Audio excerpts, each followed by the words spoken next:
आइए जानते हैं इस्लाम का इतिहास।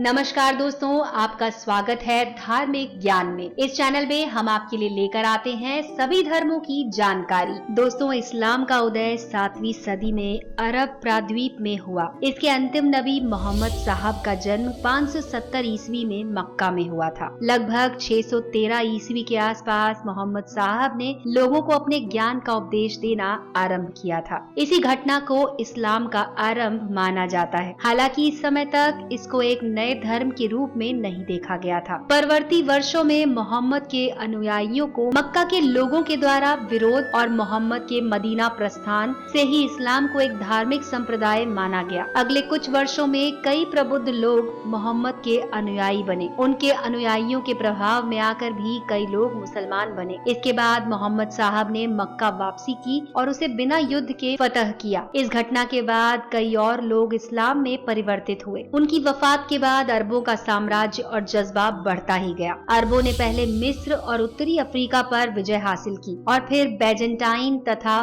फारसी साम्राज्यों को हराया। यूरोप में तो उन्हें विशेष सफलता नहीं मिली, पर फ्रांस में कुछ संघर्ष के बाद उन्हें जीत मिलने लगी। इसके बाद पूर्व की दिशा में उनका साम्राज्य फैलता गया। सन 1200 तक वे भारत तक पहुंच गए। अगले कई दिनों में मध्य एशिया, भारतीय प्रायद्वीपों और मलेशिया तक उन्हें विजय मिली। हजरत मोहम्मद। दोस्तों, हजरत मोहम्मद साहब का जन्म 570 में मक्का में हुआ। उनके परिवार का मक्का में एक बड़े धार्मिक स्थल पर प्रभुत्व था। उस समय अरब में यहूदी, ईसाई धर्म और बहुत सारे समूह जो मूर्ति पूजक थे, कबीलों के रूप में थे। हर कबीले का अपना देवता होता था। मक्का में काबे में इस समय लोग साल के एक दिन जमा होते थे और सामूहिक पूजन होता था। आपने खदीजा नाम की एक विधवा व्यापारी के लिए काम करना आरंभ किया। बाद में उन्होंने शादी की। सन 613 में उन्होंने लोगों को ये बताना आरंभ किया कि उन्हें परमेश्वर से ये संदेश आया है कि ईश्वर एक है और वो इंसानों को सच्चाई तथा ईमानदारी की राह पर चलने को कहता है। उन्होंने मूर्ति पूजा का विरोध किया, पर मक्का के लोगों को ये बात पसंद नहीं आई। मदीने का सफर। दोस्तों, मोहम्मद साहब को सन 622 में मक्का छोड़कर जाना पड़ा। मुसलमान इस घटना को हिजरा कहते हैं और यहाँ से इस्लामी कैलेंडर हिजरी आरंभ होता है। अगले कुछ दिनों में मदीना में उनके कई अनुयायी बने। तब उन्होंने मक्का वापसी की और मक्का के शासकों को युद्ध में हरा दिया। इसके बाद कई लोग उनके अनुयायी हो गए और उनके समर्थकों को मुसलमान कहा गया। इस दौरान उन्हें कई विरोधों और लड़ाइयाँ करनी पड़ी। सबसे पहले तो अपने ही कुल के चचेरे भाइयों के साथ बद्र की लड़ाई हुई, जिसमें 313 लोगों की सेना ने करीब 900 लोगों के आक्रमण को परास्त किया। इसके बाद अरब प्रायद्वीप में कई हिस्सों में जाकर विरोधियों से युद्ध हुए। उस समय मक्का तथा मदीना में यहूदी और कुछ ईसाई भी रहते थे, पर उस समय उनको एक अलग धर्म के रूप में ना देखकर ईश्वर की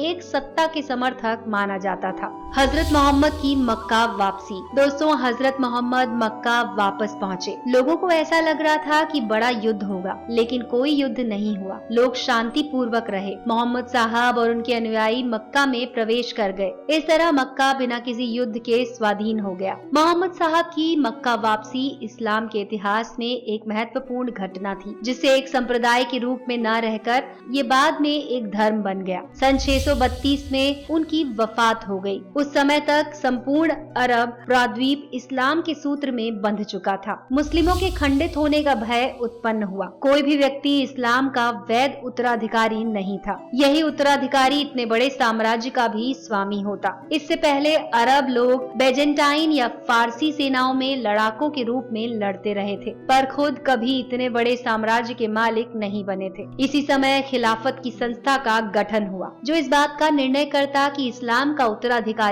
कौन है। मोहम्मद साहब के दोस्त अबू बकर को मोहम्मद का उत्तराधिकारी घोषित किया गया। चौथे खलीफा अली मोहम्मद साहब के फरीक चचेरे भाई थे। उन्होंने मोहम्मद साहब की बेटी फातिमा से शादी की थी, पर इसके बावजूद उनके खिलाफत के समय तीसरे खलीफा उस्मान के समर्थकों ने उनके खिलाफत को चुनौती दी। अरब साम्राज्य में गृह युद्ध छिड़ गया। सन 661 में अली की हत्या कर दी गई और उस्मान के एक निकट के रिश्तेदार मुआविया ने अपने आप को खलीफा घोषित कर दिया। उसी समय से उमैयद वंश का आरंभ हुआ। इसका नाम उस परिवार पर पड़ा जिसने मक्का के इस्लाम के समक्ष समर्पण से पहले मोहम्मद साहब के साथ लड़ाई में प्रमुख भूमिका निभाई थी। जल्द ही अरब साम्राज्य ने बैजेंटाइन साम्राज्य और सासानी साम्राज्य का रूप ले लिया। खिलाफत पिता से बेटे को हस्तांतरित होने लगी। राजधानी दमिश्क बनाई गई। उमैयदों ने अरबों को साम्राज्य में बहुत ही तरजीह दी, पर अरबों ने ही उनकी आलोचना की। अरबों का कहना था कि उमैयदों ने इस्लाम को बहुत ही सांसारिक बना दिया है और उनमें इस्लाम के मूल में की गई बातें कम होती जा रही हैं। इन मुस्लिमों ने मिलकर अली को इस्लाम का सही खलीफा समझा। उन्हें लगा कि अली ही इस्लाम का वास्तविक उत्तराधिकारी हो सकते हैं। सन 740 में एक अब्बू मुस्लिम नाम के एक फारसी मुस्लिम परिवर्तित ने उमैयदों के खिलाफ एक विशाल जनमानस तैयार किया। उसने खोरासान यानी कि पूर्वी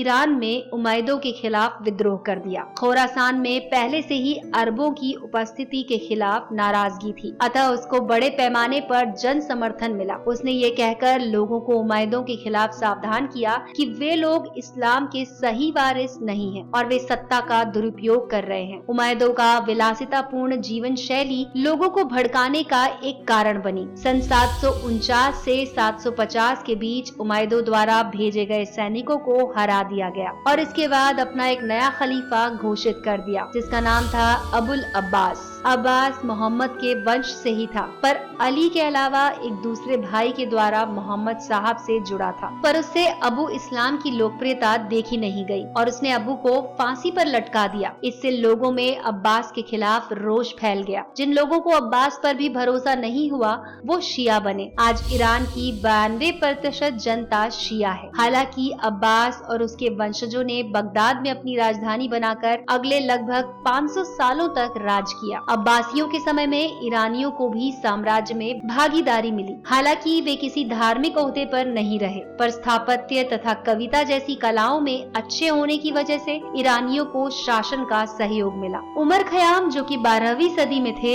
उन्होंने ज्योतिष विद्या में पूर्वी ईरान में एक अद्वितीय ऊंचाई छुई। उन्होंने कविताओं की रुबाई शैली में महारत हासिल की और विज्ञान में भी कई योगदान दिए। फिरदौसी जैसे फारसी कवि और रूमी जैसे सूफी विचारक भी इसी समय पैदा हुए थे। इस समय निस्संदेह रूप से पूरे इस्लामी साम्राज्य को, जो स्पेन से भारत तक फैला था, एक सैनिक नायक के अंदर रखना मुश्किल था। इसीलिए बगदाद सिर्फ धार्मिक मुख्यालय रहा और स्थानीय शासक सैनिक रूप से स्वतंत्र रहे। धर्म युद्धों के समय भी बगदाद ने कोई बड़ी सफलता लेने में नाकामी दिखाई। वहीं सत्ता से बाहर रहे उमैयदों के वंशजों ने स्पेन में सन 929 में अपनी एक अलग खिलाफत बना ली, जो बगदाद का इस्लामी प्रतिद्वंदी बन गया। 1258 में मंगोलों की तेजी से बढ़ती शक्ति ने बगदाद को हरा दिया और शहर को लूट लिया। लाखों लोग मारे गए और इस्लामी पुस्तकालयों को जला दिया गया। उस समय मंगोल मुस्लिम नहीं थे, लेकिन अगले 100 सालों में वे मुस्लिम बन गए। अब बात करते हैं शिया इस्लाम की। दोस्तों, बगदाद में अब्बासियों की सत्ता 13वीं सदी तक रही, पर ईरान और उसके आसपास के क्षेत्रों में अबू इस्लाम के प्रति बहुत श्रद्धा भाव था और अब्बासियों के खिलाफ रोष। उनकी नजर में अबू इस्लाम का सच्चा पुजारी था और अली तथा हुसैन इस्लाम के सच्चे उत्तराधिकारी। इस विश्वास को मानने वालों को शिया कहा गया। अली शिया का अर्थ होता है अली की टोली वाले। इन लोगों की नजर में इन लोगों ने सच का रास्ता अपनाया और इनको शासकों ने बहुत सताया। अबू इस्लाम को इस्लाम के लिए सही खलीफा खोज कर भी फांसी के तख्ते को गले लगाना पड़ा। उसके साथ भी वही हुआ जो अली या इमाम हुसैन के साथ हुआ। अतः इस विचार वाले शिया कई सालों तक अब्बासीद शासन में रहे, जो कि सुन्नी थे। इनको समय समय पर प्रताड़ित भी किया गया। बाद में 15वीं सदी में सफावी शासन आने के बाद शिया लोगों को इस प्रताड़ना से मुक्ति मिली। अफ्रीका और यूरोप। दोस्तों, मिस्र में इस्लाम का प्रचार तो उमैयदों के समय से ही हो रहा था। अरबों ने स्पेन में सन 710 में पहली बार साम्राज्य विस्तार की योजना बनाई। धीरे धीरे उनके साम्राज्य में स्पेन के उत्तरी भाग भी आ गए। 10वीं सदी के अंत तक ये अब्बासी खिलाफत का अंग बन गए थे। इसी समय तक सिंध भी अरबों के नियंत्रण में आ चुका था। सन 1095 में पोप अरबान द्वितीय ने धर्म युद्धों की पृष्ठभूमि तैयार की। ईसाइयों ने स्पेन तथा पूर्वी क्षेत्रों में मुस्लिमों का मुकाबला किया। यरूशलेम सहित कई धर्म स्थलों को मुस्लिमों के प्रभुत्व से छुड़ा लिया गया, पर कुछ दिनों के अंदर ही उन्हें प्रभु सत्ता से बाहर निकाल दिया गया। इस समय तक इस्लाम का बहुत प्रचार भारतीय उपमहाद्वीप में नहीं हो पाया था। 11वीं सदी के अंत तक उनकी शक्ति को